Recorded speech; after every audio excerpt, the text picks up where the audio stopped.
सास नंबरी, बहू 10 नंबरी। पूरे घर में मालती देवी का हुक्म चलता था। अपनी बड़ी बहू को वो टीवी के रिमोट की तरह कंट्रोल करती थी। चलो, देर हो रही है। 12 बजे से पहले लड़की वालों के यहाँ पहुंचना है। हाँ हाँ, चलती हूँ।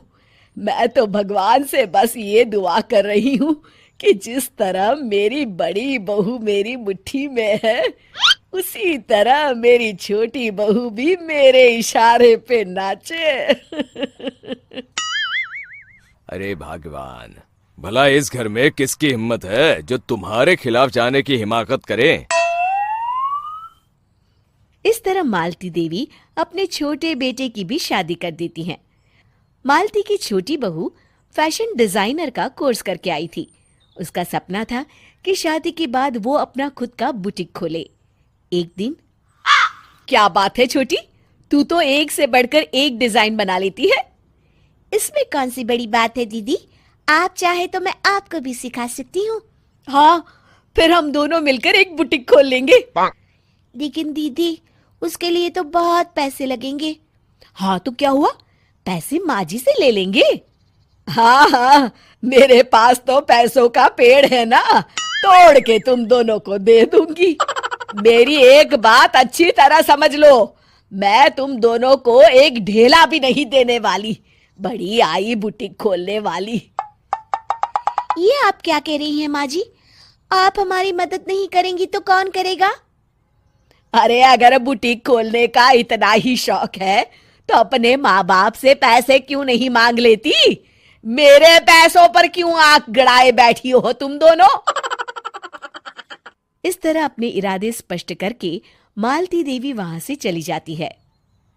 अरे ये क्या दीदी, माँ जी तो साफ मुकर गई। अब हम क्या करेंगे? तू चिंता मत कर, बुटीक तो खुल के ही रहेगा। कहते हैं कि घी जब सीधी उंगली से नहीं निकलता तो उसे उंगली टेढ़ी करके निकालना चाहिए। माँ जी अपने आप को समझती क्या है? पूरी सोसाइटी जानती है कि माँ जी ने अपनी सास को घर से निकालकर उनकी दौलत पर कब्जा कर लिया है। हाँ दीदी, अब तो जैसे को तैसा करना पड़ेगा। फिर दोनों बहुएं मिलकर एक साजिश रचती हैं। एक दिन, अरे नालायक, जरा ठीक तरह से पैर दबा, बिल्कुल मजा नहीं आ रहा। खाने पीने में तो कोई कसर नहीं छोड़ती। तभी वहां बड़ी बहू हाथ में एक फॉर्म लेकर आती है।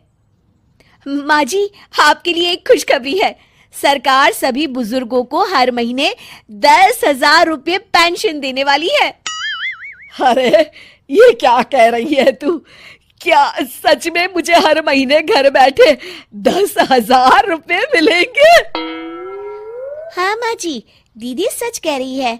कल टीवी न्यूज में इस बारे में बता रहे थे। बस आप ये फॉर्म पढ़ के इसे भर दीजिए और अपने दस्तखत कर दीजिए। मैं इन्हें ले जाकर जमा करवा देती हूँ। अरे नालायक, बड़ी कामचोर है तू।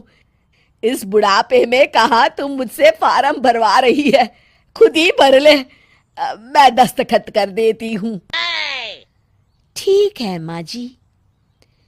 फिर बड़ी बहू बड़ी चालाकी से फॉर्म के पन्नों के बीच प्रॉपर्टी के पेपर छिपा कर रख देती है और उन पर मालती देवी के दस्तखत करवा लेती है। कुछ दिनों के बाद मालती देवी अपने पति के साथ 2 दिनों के लिए अपने एक रिश्तेदार के यहाँ जाती है। दूसरी तरफ दोनों बहुएं पूरे घर पर अपना कब्जा कर लेती हैं। मालती देवी जब अपने रिश्तेदार के यहाँ से लौटती हैं, तब अपने कमरे में ताला लगा देख आग बबूला हो जाती है। अरे नालायको, मेरे कमरे में इतना बड़ा ताला किसने लगाया है? माँ जी, ये कमरा तो मैंने अपने बेटे रोहन को दे दिया है और आज से आप बाहर कोने में जो छोटा कमरा बना है ना, वहां रहेंगी। अच्छा, मैं उस सड़ेले कमरे में रहूंगी है? तेरी ये कहने की हिम्मत भी कैसे हुई? और मेरी इजाजत के बिना मेरा कमरा देने वाली तू होती कौन है? लगता है तू भूल गई, इस घर की मालकिन मैं हूं। तभी वहां छोटी बहू आती है।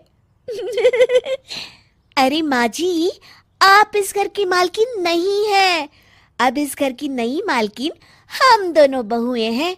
ये देखिए, इन प्रॉपर्टी के पेपर पर आप ही के दस्तखत है। अरे भाग्यवान, ये तुमने क्या कर दिया? दस्तखत करने से पहले एक बार ठीक से पढ़ तो लेती। अरे लेकिन मेरी बहुएं मेरे साथ ऐसा कैसे कर सकती है? अरे तो इसमें कौन सी अचरज की बात है? तुमने भी तो अपनी सास को घर से बाहर निकाल दिया था। टूटा फूटा ही सही, शुक्र करो कि इन दोनों ने कम से कम हमें रहने के लिए कमरा तो दिया। तुमने तो अपनी सास को वो भी नहीं दिया था। आज समझ में आया, जैसी करनी वैसी भरनी। चलो अपना सामान उठाओ और चलते हैं।